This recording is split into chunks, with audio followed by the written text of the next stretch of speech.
Shalom, shalom, que le Seigneur te bénisse ce soir au nom de Jésus-Christ de Nazareth. Alors, je suis le pasteur Lévis et j'aimerais te parler de la part du Seigneur ce soir.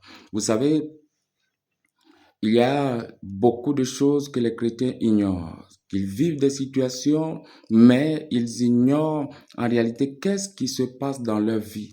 Et beaucoup d'autres personnes, ils n'arrivent pas à comprendre. D'autres se disent sûrement c'est le coup de la malchance ou son heure n'est pas encore arrivé. J'aimerais te donner les signes qui montrent que tu es attaqué ou que tu es bloqué par le royaume de la sorcellerie, par un sorcier ou par un esprit impur. Première chose pour savoir que tu es bloqué, c'est que tout ce que tu vas faire ne va pas marcher. Partout, tu vas aller investir, même si le groupe de personnes qui s'étaient associés et qui avaient investi, ça donnait. Quand toi, tu arrives, mets ton argent, ça se gâte.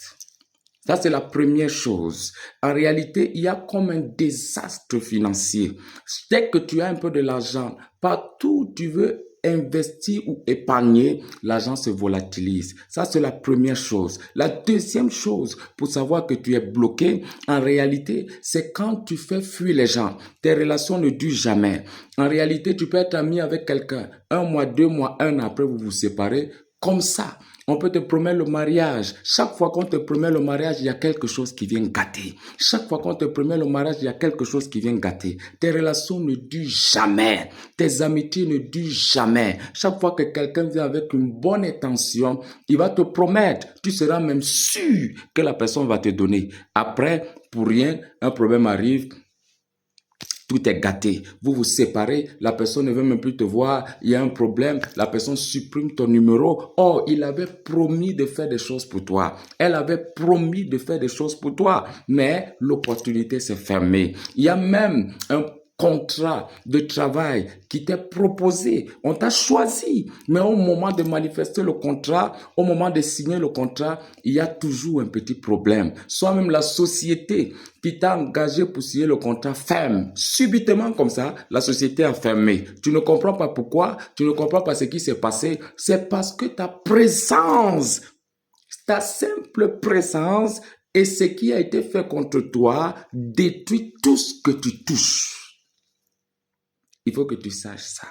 C'est qu'il y a comme un esprit qui te suit et qui est mandaté, chargé spécial de détruire toute opportunité qui va se présenter à toi. Et c'est la même chose avec les promesses de mariage, c'est la même chose avec les investissements.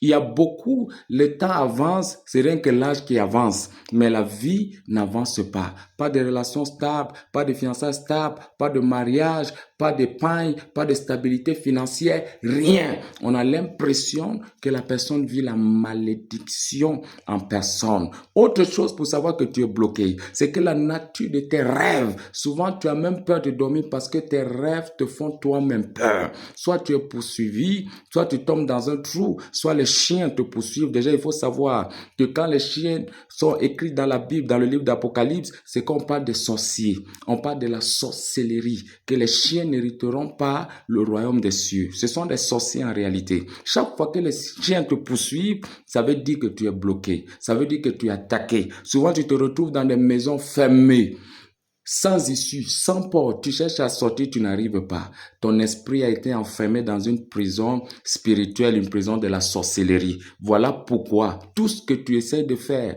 dans la vie physique, ça ne marche pas.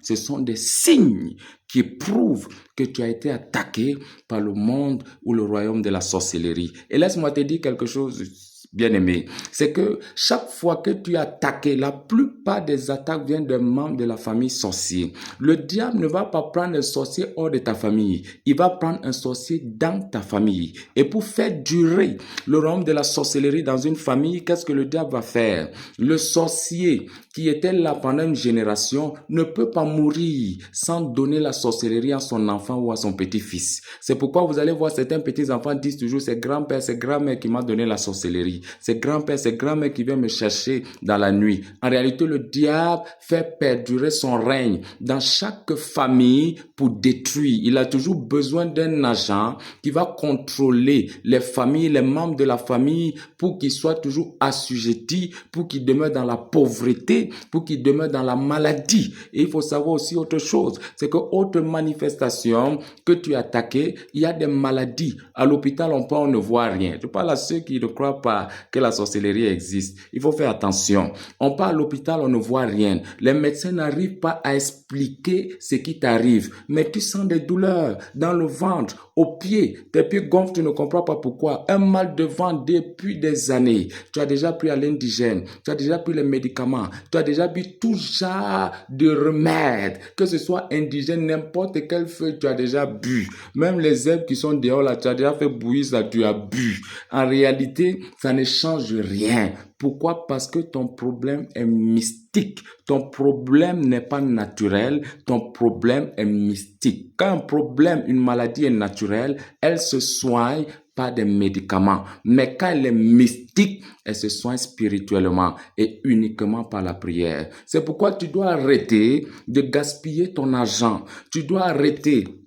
Chaque fois que tu sens que l'hôpital ne peut plus rien pour toi, tu dois chercher d'autres voies et d'autres méthodes. La Bible dit aussi que la femme à la perte de sang avait dilapidé tout son argent. Aucun médecin n'avait pu la soigner, sauf Christ. Je te dis et je t'annonce une nouvelle. Ce soir, il n'y a que Christ pour te faire sortir de ta situation de blocage. Si tu crois, elle a su que voici l'opportunité qui m'est présentée. Si Christ, le Fils de Dieu, comme son nom l'indique, ne me libère pas, alors je suis fini. Parce qu'aucun médecin n'a rien pu faire pour moi. Le médecin de médecins, le docteur de docteurs s'appelle Jésus-Christ de Nazareth. C'est que l'hôpital, les médecins ne peuvent pas guérir. L'Église a reçu l'autorité pour guérir cela. Parce qu'ils imposeront les mains aux malades et les malades seront guéris. J'ai envie de te dire quelque chose, bien-aimé. Il faut que tu crois en la puissance du Saint-Esprit. Il faut que tu crois en la prière. Il faut que tu crois en Dieu et tu verras son intervention dans ta vie. Ça, ce sont des signes qui prouvent que nous sommes attaqués par la sorcellerie. Et c'est la plupart des cas, ces sorciers sont là. Ils voient, ils se moquent même. Quelqu'un vient te dire Assia alors qu'il se réjouit dans son cœur de ce qui est en train de t'arriver. Donc, c'est comme ça que le diable fait perdurer son règne dans des familles, pour contrôler des familles assujetties par la pauvreté et par la maladie. Chaque famille comporte au moins un sorcier, pas toutes les familles de la terre, mais la majorité des familles, il y a un sorcier. Leur rôle, c'est de détruire, c'est de bloquer, c'est de surveiller que personne ne réussisse, que personne ne prospère. Il y a des maisons où il n'y a pas de mariage, autant pour moi. Il y a des maisons où il y a certaines maladies qui sont héréditaires et on ne peut pas soigner cela. Ce sont des signes de malédiction et de blocage de la part de la sorcellerie. Il faut que tu comprennes ça, bien-aimé. Il faut que tu te réveilles et que tu prennes conscience que ton problème, il n'y a que Dieu qui peut te faire sortir de là. Voilà pourquoi le chrétien doit vivre une vie de prière intense. La Bible dit prier sans cesse. Laisse-moi te dire quelque chose. Souvent, la solution de ton problème n'est pas entre la main du pasteur, mais c'est dans ta bouche. Si tu mets tes genoux au sol, abrakatayabasei, si tu payes le prix dans la prière, je ne parle pas de 5 minutes le matin, 5 minutes le soir avant de dormir. Je parle d'une vie de consécration de la prière, que même quand tu es au marché, tu dis à Dieu, souviens-toi de moi. Même quand tu es en train de te laver, tu es là en esprit, à dire à Dieu, souviens-toi de moi. Même quand tu n'as rien à faire pendant les journées, tu consacres cette journée à Dieu dans la prière. Tu t'enfermes de matin jusqu'à midi en train de dire à Dieu, ma situation, je suis fatigué, je t'invoque, éternel Dieu des armées. Je parle de la consécration dans la prière. Beaucoup ont minimisé la prière. Voilà pourquoi le diable a reçu la force et l'autorité sur eux. Ton manque de prière donne la force aux sorciers. Ton manque de prière donne la force aux sorciers. Ta paresse dans la prière leur rend plus fort. Lève-toi dans la prière. brise la lourdeur, brise l'esprit de fatigue, enlève la nonchalance. La Bible dit, vous n'avez pas reçu un esprit de timidité, mais un esprit de puissance et de force. Rebâtis ton hôtel de prière. Les hôtels de la sorcellerie vont tomber. Je prie pour quelqu'un au nom de Jésus, que toute forme de malédiction dans ta vie soit brisée, que tout sorcier dans ta famille tombe au nom de Jésus-Christ de Nazareth. Je prie que la délivrance et la restauration soient ta portion. Sois béni au nom de Jésus-Christ de Nazareth. Que le Seigneur se souvienne de toi, qu'il veille sur toi.